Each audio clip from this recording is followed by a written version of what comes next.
Now, whether you're a newbie or a seasoned gardener, here are some of the tools that I believe everyone should have. So folks, let's show you what not to do first. What I'm covering today is the tools that you need to get going as a gardener. Now, it's not a fancy long list. It's very short, very basic. But if your tools look something like this, a bit rusted, missing a spring, held together by wire, well then you know you're heading in the wrong direction. So let's get this straight. Make sure that your gardening tools are clean, are kept clean, and are looked after. And if you get that right, then it makes the job so much easier. Because imagine trying to prune something with this.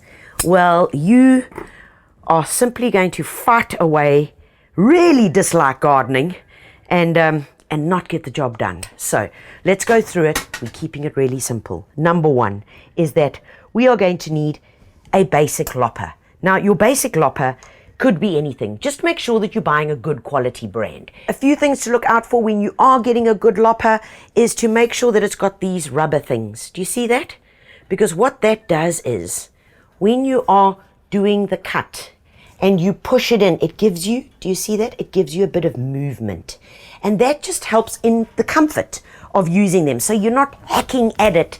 And remember, when you're cutting with a lopper, it's a squeeze. It's not a hack. Also make sure that you've got good grip, okay? A nice comfortable grip. And you can see that these work nicely because I can get my fingers in there. Just like that, nice and simple. Okay, so that's a lopper. For the basic things, digging around, digging small holes, a little garden trowel, and a little garden fork. Can do many activities. Can help loosen soil, can help dig little holes, can also help for weeding. Very simple. Keep it easy. Good secateurs, guys. A good pair of secateurs. And folks, remember, when you finished using them, make sure that you give them a clean, okay? And that's just with a bit of oil, a little bit of lubricant, give them a wipe down and put them away in a safe place that you will know where they are all the time. One of the biggest discouragement factors in gardening is when you're looking for something. You're looking for it in the garage, you're looking for it in the kitchen, in the scullery. You just don't know where you've put it. And that makes you very frustrated. By the time you get out to prune that poor plant, wowza, that plant does never look the same again because you've been completely irritated and you end up hacking more than you should. So a good pair of secateurs is critical. Next up is your garden trug, your Gucci handbag. Have one of these because all you do is this when you are heading out into the garden. So you've got all your bits together and away you go. Make life simple. One of my favorite go-to gadgets is sheep shears. So simple, very few moving parts that can break as you're using them, so they're sharpening each other, sharpening the blades. It can be used for various things. Most importantly, for cutting the edges of your lawn. It can also be used to prune a bit of topiary, small little hedges. Really a good, easy entry product that everyone should have. And no, this is not a weeding tool. This is for cutting the edges. Finally, what are the big guys? What do you need? Well, you always need a watering can. Get something that's practical, simple, easy to use, and make sure that you've always got a good rose. This is critical, guys. This part here, where the water's going to come out, make sure that you've got a really good rose, a nice fine spray, and also one that you can remove. If you can remove this, then it helps for multiple functions. So you can use it for good drenching, and then you can attach the rose just for a very fine spray. The next up are our rakes, spade, and fork. So folks, when it comes to the other gardening tools, we need the big guns. This is a garden fork. What is it used for? Well, when you've got to turn beds. All right, so that would be the first time that you're doing any planting. We no longer turn the soil around plants. Really important. It's called the no-dig method. So once you've planted your garden, they're in their spot. You don't go around with this garden fork and start turning the beds, because then you're basically killing all the good bacteria and all the good fungi that's in there. Soon as you've planted the plant, you then want to start applying your mulch.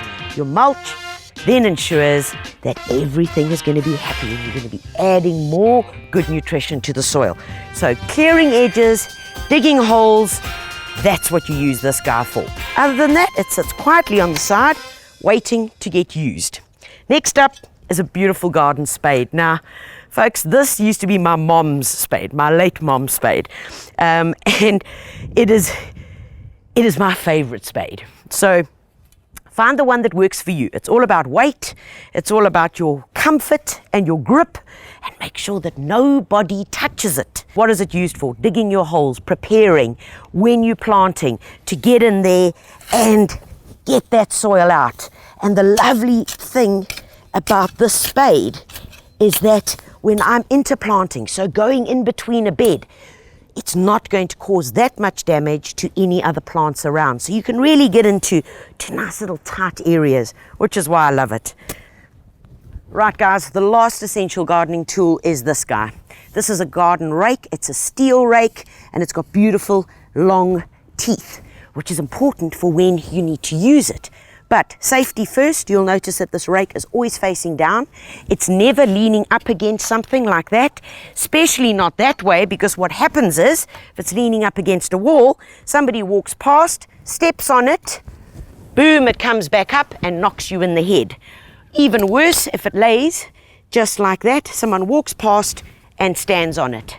Many a garden drama have been created out of using a simple garden rake in the wrong position. So always make sure that that baby lives like that, very importantly. What do we use it for? We're using it for general garden prep. So this is once we've dug the beds over, all right, with our fork, we've dug them over. We've then worked out exactly where we want to put our plants, if we're sowing seeds, and then we want to get rid of some of the uneven bits, and we want to rake this bed beautifully and even. Right, and not only are the tines used, these teeth over here, they're called the tines, but also if you've got large lumps like that, you turn it over and you then just glide it. And that gives you one of the nicest level surfaces that you could work with. So there you have it, guys. Those are the basics. Of course, the list can get this long, but if you're starting out, get to grips with these, work with them, start enjoying them, and then you'll find out that I might just need that little gadget or that little attachment. Of course, if you're a gardening gadget person like me, the list just goes on and on and on. And I guess that's part of this amazing addiction called gardening.